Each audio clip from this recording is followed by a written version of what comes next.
Hi, this is Roger, thanks for dropping by. This is a teaser video. Now I was going to film this video today, but I've just got too much to do, and it is a long-winded, more complex video than the sort I would often do, like this one is. This one's just a stand up and talk. But it's come full circle. I did hint at this before Christmas for the plan, which effectively replaces the Project Orchids. We started doing progress updates. That's what the title was. And it was basically to have a look at a set of orchids that had had some work done in a given time period and review them. Just how are they progressing? A progress update. It's all in the name, you know. Anyway, I did say that once we'd got up to set 7, which was the end of December, and we moved into the new year, we would go back and start again. So it has come to pass that set 1 is up. And the teaser is I'll give you the orchids that are going to be in it.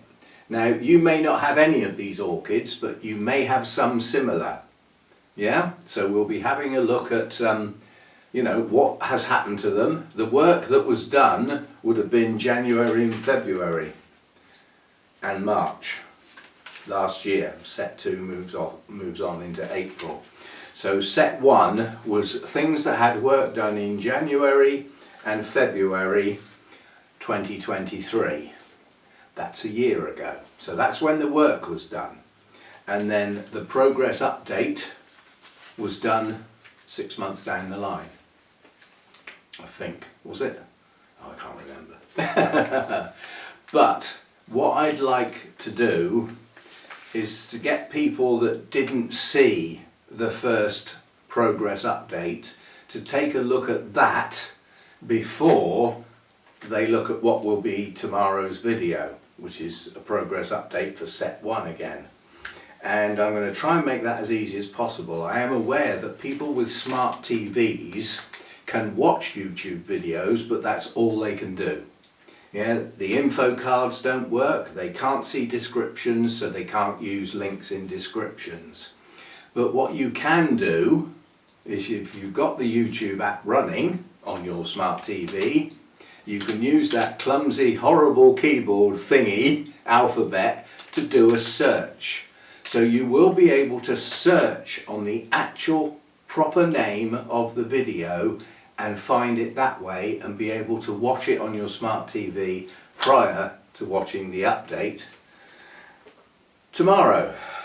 So there will be an info card, there will be a link in the description, and I'll put the name of the video up within the video so that you can read it on your smart TV and you can search on that and see if you can find the original progress update. Got all that? Right, so the teaser is the names of the videos, the names of the orchids that will be in the update tomorrow, but a little bit more than that. So we've got orchid number 1, which was worked on the 18th of January, is Brassia Santa Barbara. Now you might not have that Brassia, but you might have another type of Brassia. Now they're all similar, they all need a similar care, yeah? So that was orchid number 1. These are all over the blinking place. Orchid number 2 was a Guarachia Black Comet. It's a Epidendrum Processia, I would call that. Black Comet. Now again, you might not have that actual one, but you might have another type similar to that. I'm not going to go through these in order, I'm just going to go through the order they're on my list. We will have Odontoglossum Anna Claire, which I got from a friend. This was worked on and it included separating off a back bulb. I wonder how that's doing. Is it still with us? And then there's a Miltonia hybrid that's based on Morelliana, and that was split up into lots of plants. We've got an Aliciara, Tahitian Dancer, That Tahitian dancer, I think, is about half, 50% of that intergeneric is Oncidium sotoanum.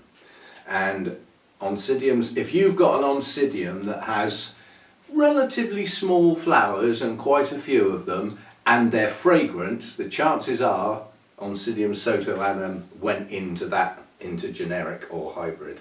So we've got that one, we've got a Cambria, generic trade name meaning orchid, and we can't be bothered to find out what its proper name is.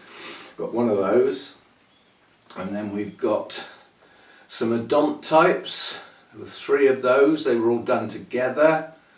What else have we got? We've got an Oncostelli Cheyenne. Again, this is just an Oncidium intergeneric. There's quite a few of these in this first set. We've got another Oncostelli Wildcat Bobcat, another type going down another line. We've got Paphiopedilum Blackjack. I've just cut the last flower off of that, so that's now out of bloom. But it was in bloom a very, very long time on the grounds it had 2 spikes with 2 blooms on each spike. So that's done okay. Then we've got my 2 Zygopetalums, both hybrids, one named, one not. And that is set 1. So there's quite a few plants in set 1. And they were all worked on in January and February 2023. So as you can see, it's a relatively complex video to put together, because the first thing I've got to do is find all the plants. Now I know where quite a few of them are, but there's some that I really haven't got a clue where they are. And there are some pots around with no labels in that are some of these. So it's going to be difficult enough just getting the plants out. So there we go. So that's what tomorrow's video will be. Should have been today, but I've got to get the RO unit on, and I'm still trying to work out what this bright light is in the sky and this funny colour out there. Not used to that. Not used to that at all. But apparently we've got some of this nicer settled weather now for a week or so. But it's going to turn cold, you can't have everything. I'd prefer the cold. Okay, it's a bit more expensive, because obviously I want the heating on a bit more during the day, because I'm not sitting around freezing cold and rattling, and I'm not putting my gloves and scarf on in the house. I'm not doing that. And obviously I utilise some of the heat in there to come out here. So it will be cooler, but nonetheless it will be bright. And I don't know, when you get a day with some sunshine coming in through the hedgerow and shining in through the window with Mojo flaked out on the settee in the only patch of sun he can find, they find it every time, don't they? It just makes you feel better. There's no doubt about it. There is a feel-good factor when the sun comes out. When you haven't seen it for a long time because it's been behind the clouds and it's been raining all the time. I've still got a flood in the garden. I've still got huge big puddles where all the rain we've had hasn't drained away. But it will now get a chance to do that. You know, I think my poor old bonsai will be drowned, I should think. But still, they've got a media that drains well and very large holes in the bottom of the pot, so they should be okay. Right, so that's that.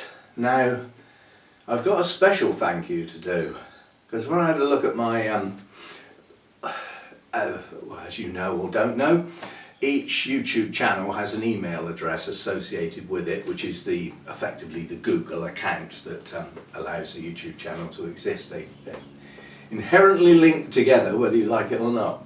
And at one point they weren't, and I didn't like the fact that I had to, but I've got used to it now.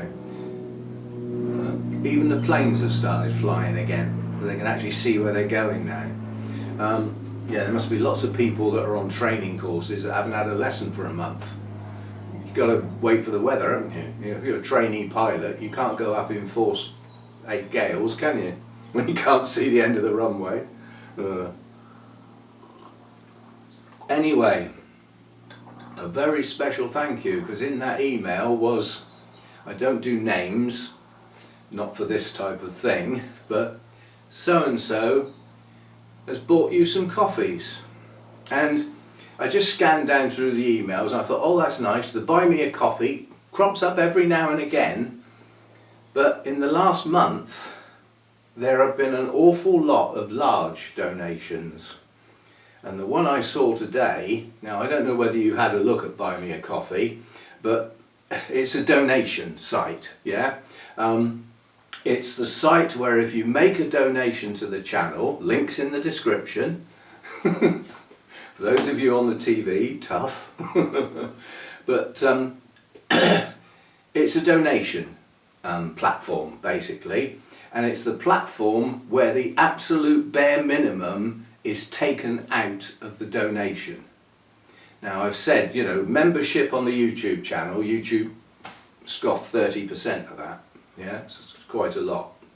The Patreon site, they're nowhere near as bad. They take about 12%, I think, 12 to 14%, something like that. That's not bad at all. But the Buy Me a Coffee platform takes hardly any. So it's most of the money that is donated on that platform actually gets to be put to good use rather than going into the coffers of the already rich, like the YouTube shareholders and that. But anyway, we had a donation that frightened the life out of me. If you know anything about the Buy Me a Coffee, you know how much a single coffee costs, which is the minimum donation. You buy a coffee. But you can buy multiples, you can buy 3, you can buy 5. And not long ago, somebody bought 30. And this morning, somebody's bought 50. 50. You can work out how much that is. Gratefully appreciated, and it's a bit humbling really, but the last few donations via that platform will pay for 2 months heating, along with, you know, I still have to pay some. But yeah, so that makes a difference. That means, you know, when the heater's coming on, it'll be on and off all night long now, you know, because the temperature's dropping outside. I don't have to worry so much. So thank you very much for the people that have come in via that platform and bought a coffee or coffees in any shape or form. One to many are all appreciated. It's not just the large donations that I appreciate. It's the it's that story, isn't it? The widow's mite, you know, given everything that person had. So the amount is irrelevant. It's the thought that counts. So yeah, big thank you down that line.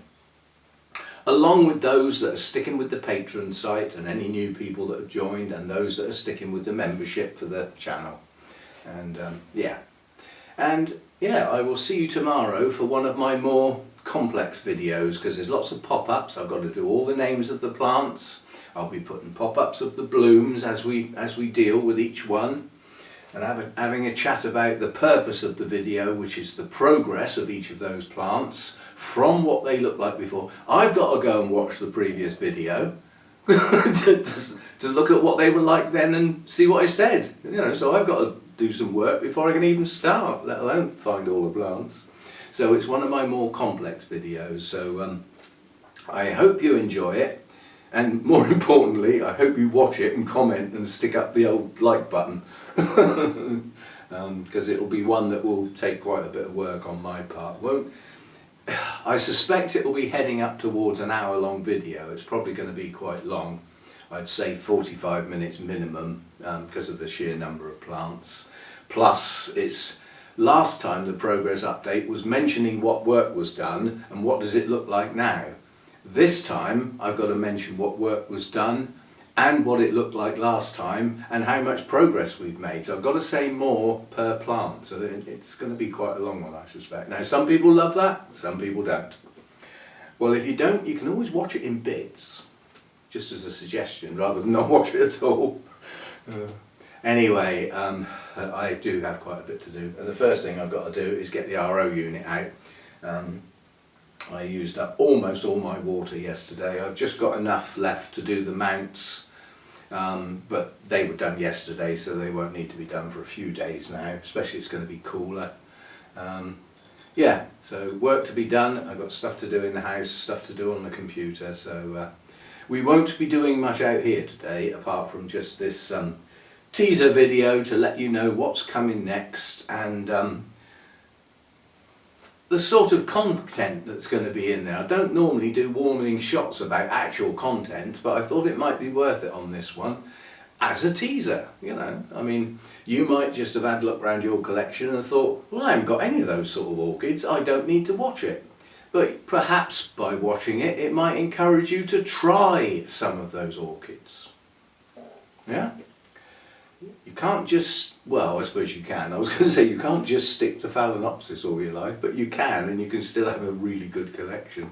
So I won't knock it. Phalaenopsis are good orchids. They just won't grow out here, it's too cold. So the only ones I can have are in the kitchen. And I'm just going to break off and come back again. So I'll be back. Right, I just wanted to nip out because this Phalaenopsis has just come into bloom. So I'll swing it round and see how close I can get. It's not a large bloom, but it's a good spike in as much as it's got a giant mealybug there, which we will deal with now.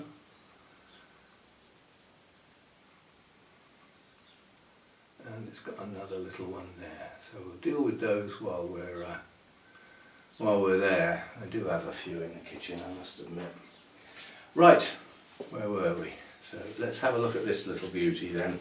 This is one of Hannah's, it's not one of mine. But depth of colour on that is rather good, isn't it? That's going to be a whole spike with branches in that colour. Be a good splash of colour. This is the only bloom, only Phalaenopsis that's actually in bloom at the moment. But what a little beauty. Just thought I'd show you that. Right, back out in the warm for you. So there we go. That's what's going on. And with this ongoing on Cymbidium Saga, it's got another twist to it. If you're still with me now on this video and you're interested in this Cymbidium Saga, we have two plants that were supposed to be the same thing but turned out to be different plants, we thought, back when the second spike opened after I'd bought the plant, which is around this time last year, around February last year. It was in bloom, Cymbidium Copper, gorgeous coloured blooms, a real rich bronzy coppery colour, it's all in the name, you know, and a second spike that was yet to open. When the second spike opened, it was totally different. So I took pictures of both, sent them off to Mather's Foundation for Jim to have a look at, and he said no, they're different plants. They look different enough to just say they are different plants.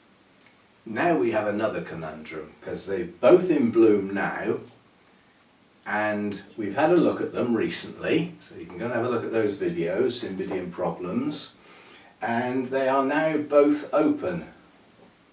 The blooms are identical on both plants. Now twist that round the other way.